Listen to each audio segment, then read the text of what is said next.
¿Cómo están? Bienvenidos a Última Mirada. Tenemos nuevo gobierno hoy día, instalado ya. Pasan muchas cosas cuando se instalan los gobiernos. Primero hay que conocerlos, hay que entender un poco, a ver cuánto se demora su periodo de asentamiento, digámoslo así, para que puedan empezar a pasar cosas. Vamos a conversar hoy día con el profesor de la Universidad Diego Portales, Hugo Herrera, que ha estado con nosotros muchas veces. Muchas gracias por la invitación. No, pero me interesaba mucho conversar contigo sobre, a ver, qué cosas son típicas de la instalación de gobiernos y qué cosas no son tan típicas. Me explico. Tú tienes una serie de promesas que has hecho en tu campaña y tienes un tiempo que crees que vas a empezar a resolver. ¿Ok? Por lo tanto, tienes un tiempo para eso. Pero al mismo tiempo hay veces que tú tomas decisiones rápidas en virtud de las cosas que están pasando y eso puede hacer cambiar un poco la dirección y el tiempo de las medidas que tú prometiste. ¿Cómo se comunica lo que tú haces a la gente y cómo la gente entiende si es que el gobierno ha construido cosas, ha hecho cosas o no? A ver, yo creo que hay que distinguir para el pasado y el futuro, porque hay un gobierno que se va y uno que Exacto. comienza. Partiría con el que se va. Yo creo que lo único así de peso que uno podría decir que deja el gobierno es lo que dice Gonzalo Winter, digamos. O sea, son más valiosos ahora que terminaron que cuando comenzaron el gobierno. Hay que ver cómo se desenvuelven los meses que quedan, el tiempo inmediatamente de instalación del otro gobierno. Pero me temo que en términos de logros institucionales no deja mucho el gobierno. O sea, aparte del plebiscito de salida, del fracaso de los dos procesos Sí. Que constituyentes. no son necesariamente culpa de únicamente de este gobierno, porque acuérdate que, El primero sí, el segundo no. claro, Claro. exacto, porque hubo dos procesos Sí. y tuvieron distintas ideologías, si tú quieres, quienes Totalmente de acuerdo. gobernaban. Pero no hubo reformas educacionales Es- importantes, no hubo reforma a la educación superior, no hubo. El no hubo en la lista de lo que de lo que dejó el gobierno en la práctica, me parece. Pues, hay algunos detalles en que no, por supuesto, y hay una parte de gestión que es importante siempre considerarla. Ahora, respecto al gobierno que llega, yo creo que ahí es una tremenda incógnita, porque tú tienes, yo diría, dos pares de ministros. Y lo ejemplificaría en Alvarado como ministro del Interior y Teodoro Rivera, que son como los ministros fome, diría así, o los que le dan estabilidad al gobierno, puesto en términos positivos, digamos, porque tienen experiencia, están curtidos, y ministros más como entretenidos, digamos, aunque es un poco frívolo hablar así en política, Sí. creo que lo pondría como ministro con capacidades creativas que podrían sorprendernos, que son Luis de Granch y el de Vivienda Poduje. ¿Ah? ¿Por, Iván. por qué? Porque ellos podrían romper con su carácter la típica asociación que se tiene de izquierda-Estado, derecha-mercado. ¿Por qué? Porque dentro de los ejes que tiene que resolver el gobierno de José Antonio Kast, está uno en donde el Estado es fundamental, que es darle a todas las comunas de Chile condiciones de subsistencia a esta altura similares, dígase atención de salud, de educación, retén de carabineros o tenencia de carabineros, comunicaciones, y eso significa vías de transporte adecuadas. Entonces tú podrías tener a un gobierno de derecha parecido a lo que fueron los gobiernos del siglo XIX. O sea, gobiernos que hacen líneas de tren, que instalan civilización, por decirlo así, allí donde no la hay, que mejoran escuelas donde han sido arrasadas por mala gestión o porque los liceos bicentenarios se mueven las pailas, etcétera. O sea, tú podrías tener una derecha que desde el Estado regulariza, normaliza la situación.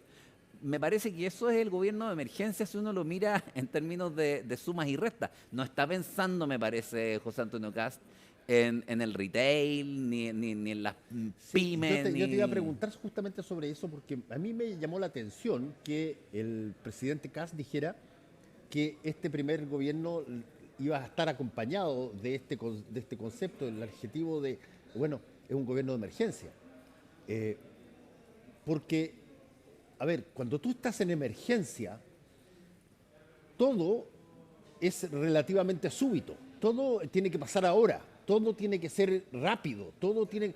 Y justamente un gobierno que comienza, teóricamente, tiene que instalarse, tiene que conocer un poco el sector y por lo tanto los tiempos son más bien lentos de los primeros gobiernos en el primer año y sobre todo primero y segundo. Entre otras cosas porque nosotros tenemos, y tú lo sabes perfectamente bien, tenemos un sistema de 4 años sin reelección inmediata.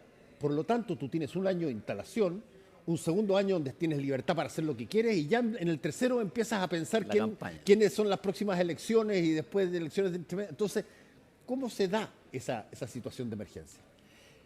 Mira, estas son predicciones, así que podrían pasar o no pasar, pero yo creo que una situación en la que se podría avanzar rápido es la seguridad. Que es urgente, que es algo altamente sensible y que es donde tú puedes ser efectista, digamos, o sea, donde tú puedes mostrar Resultado. resultados, aunque no sean los resultados definitivos, pero sí resultados inmediatos. Hay otros temas que son mucho más lentos, como por ejemplo lo que estaba planteando antes, o sea, construir que cada comuna de Chile tenga una buena asistencia médica, un buen retén de carabineros, una buena comunicación en términos de conectividad, etcétera. Eso es mucho más lento. Pero no hay que olvidar que la crisis por la que venimos atravesando también ha sido muy lenta. O sea, si uno piensa para atrás desde el centenario, desde el bicentenario, el centenario sería un exceso, Sí, un exceso. desde el bicentenario que Chile está pasando por una crisis de legitimidad de las instituciones, de desajuste entre los anhelos populares y la institución, de pérdida de legitimidad de las instituciones como el Parlamento. Entonces ahí hay mucho que construir y que requiere mucho trabajo. Entonces eso va a ser lento. Yo creo que, que por lo mismo esta dupla Louis de Grange, Poduje, podría ser muy útil, porque podrían, con creatividad, digamos, hacer el complemento entre los aspectos de seguridad que no les empecen directamente, con cuestiones ya más estables de cómo se piensa proyectar el país en términos de infraestructura, en términos de vivienda, en términos de superación además de la crisis Sí, de mira, vivienda por la que pasamos, digo. yo he dicho varias veces esto, yo creo que no hay nada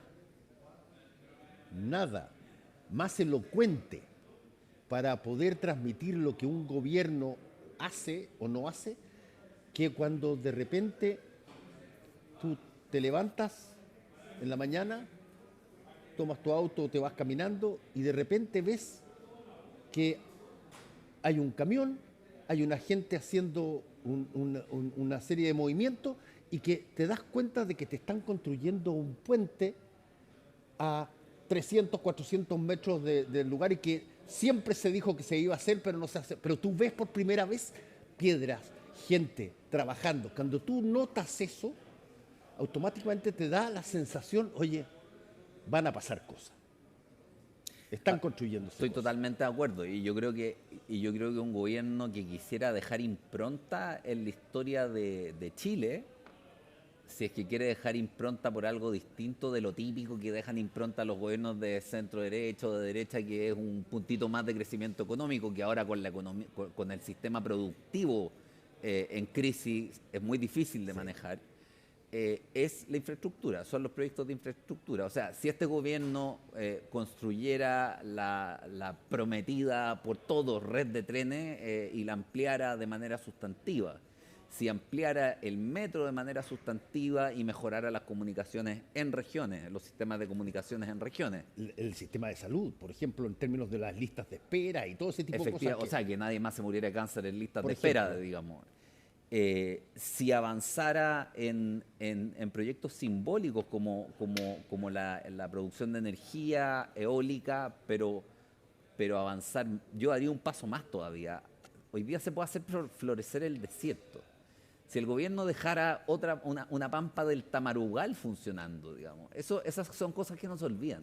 Esas son cosas con las que tú haces historia, digamos. O sea, a Balmaceda le podemos criticar muchas cosas, nos acordamos del suicidio, qué sé yo, pero nadie se olvida de los trenes de Balmaceda, que fue el que más tramos de línea férrea construyó en Chile. 1000 y tantos kilómetros de línea férrea en esos años. Si este gobierno avanzara en la instalación de consultorios, en la instalación de retenes policiales, porque la policía está a la baja en cantidad y en calidad de la preparación de los uniformados.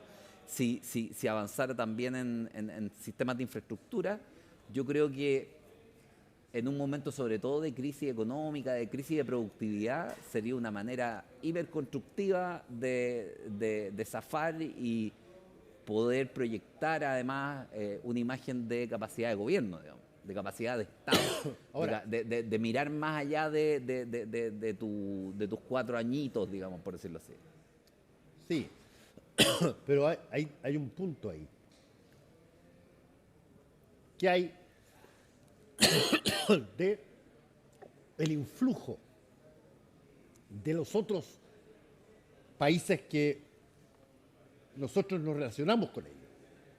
¿Qué tanto eso de alguna manera influye en cómo se hace?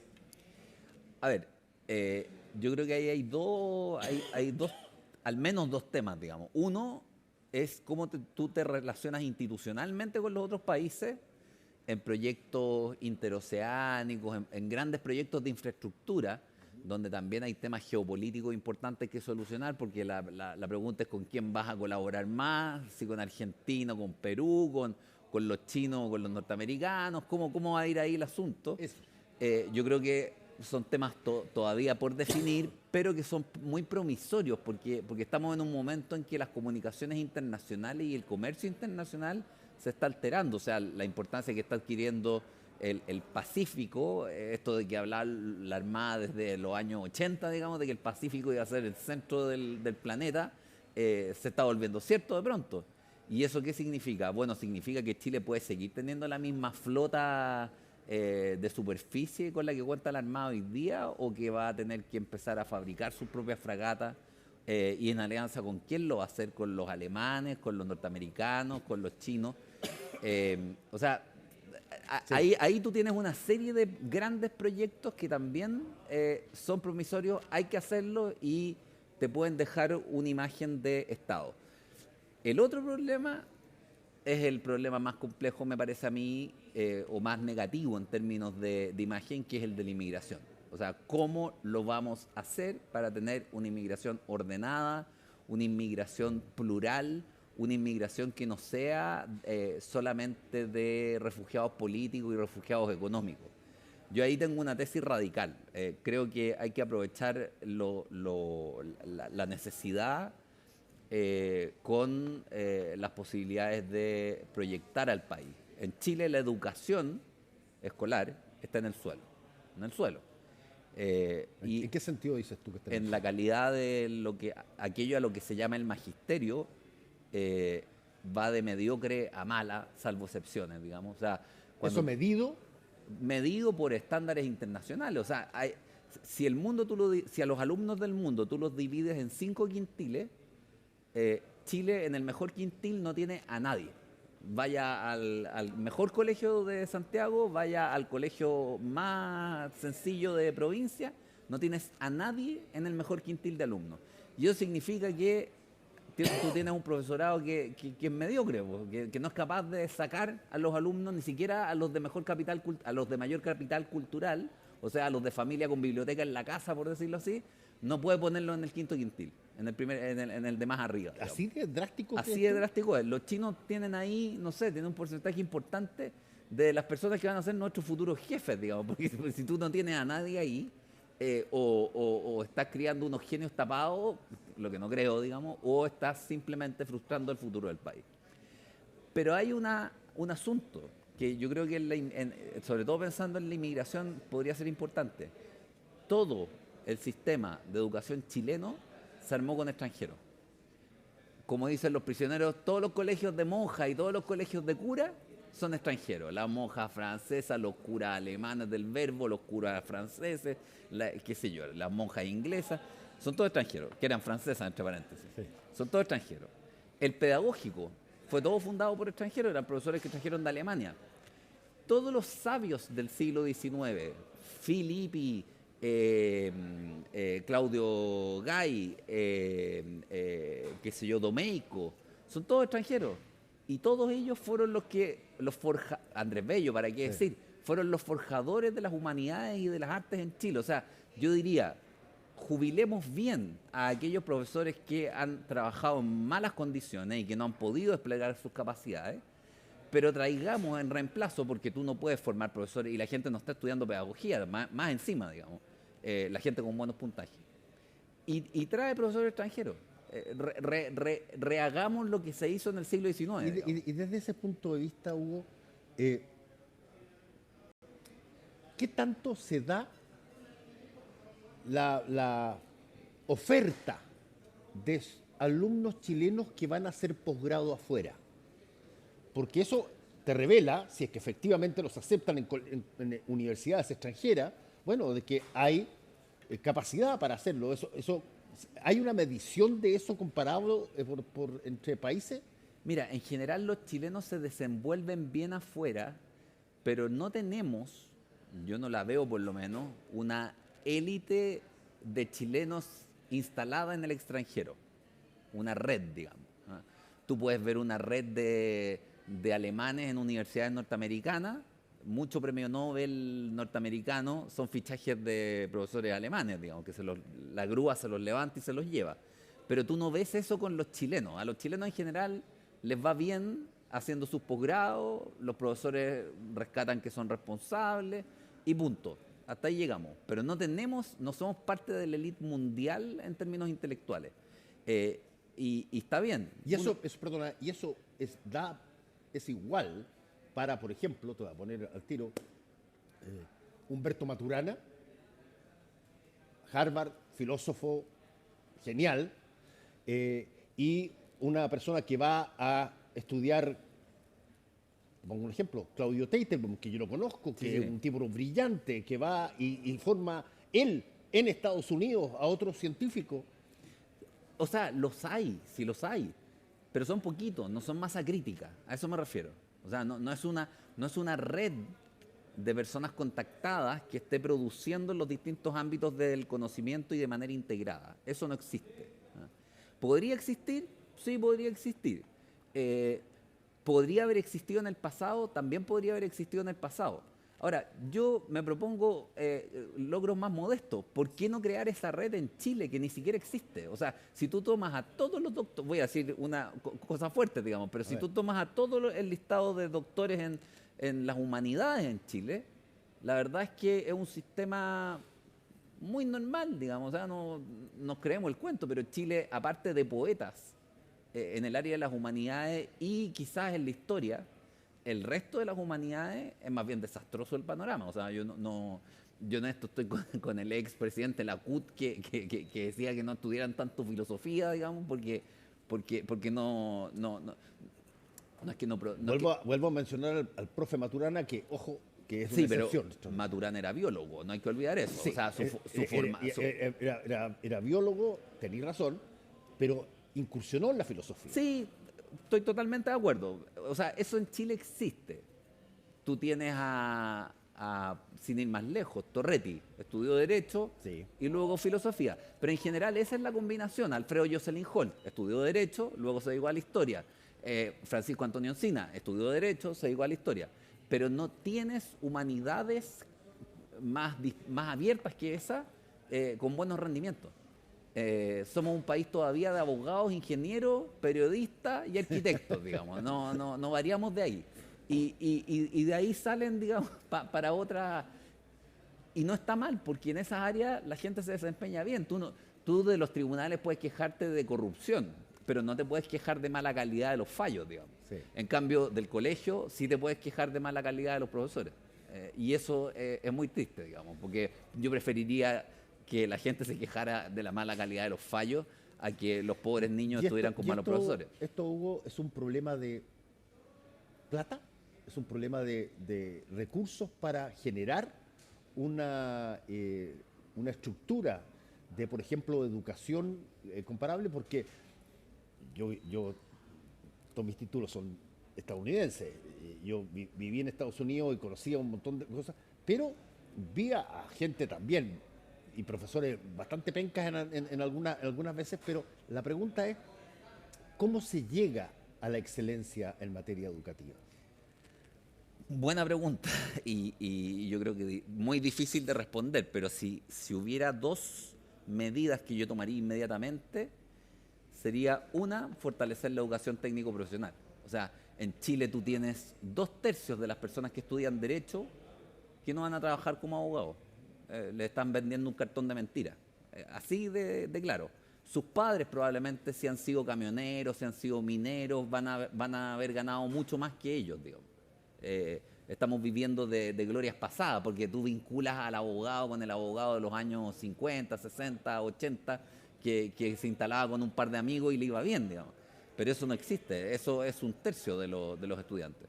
La educación técnico-profesional, porque además Chile no es un país antiguo. Aquí no hay una cultura milenaria.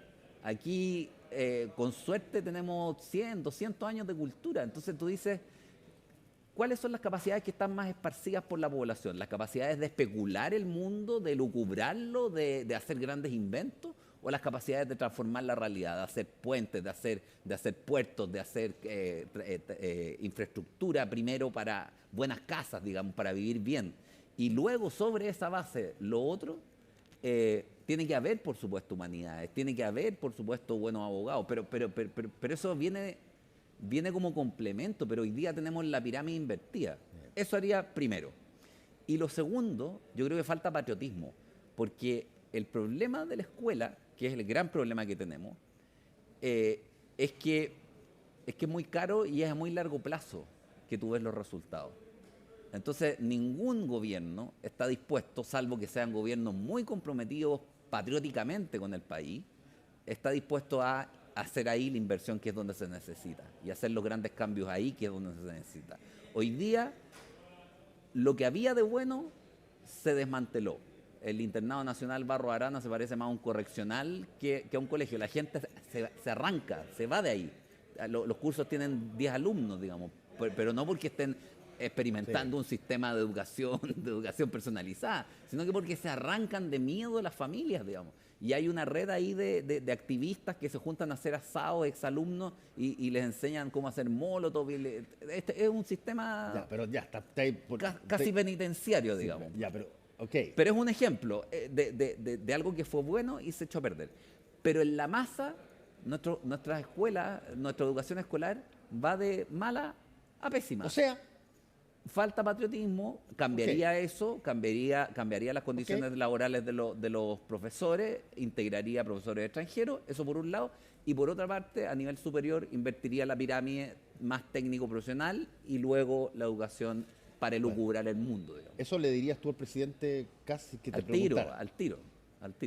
Bueno. Yo creo que él conoce la educación técnico-profesional, además, porque es una persona que ha trabajado en esa área. O sea, para hacer cecinas tú necesitas buenos técnicos, no necesitas buenos abogados. Para ser político necesitas no solamente tener buenos abogados, sino que necesitas tener un espíritu de aceptación del otro como legítimo otro. Bueno, eso yo creo que es algo que falta, ahí tú vas con un clavo, pero en la política, en la gran política. O sea, que empecemos a entendernos con los demás y a conversar, más que a convencer necesariamente. La política requiere mucha conversación. Y va a haber harto tiempo para conversar, tenemos harto tiempo para seguir conversando de esto. Muchas gracias, Hugo Herrera, por haber estado con nosotros aquí este día. A todos ustedes, muchas gracias por su sintonía. Nos vemos.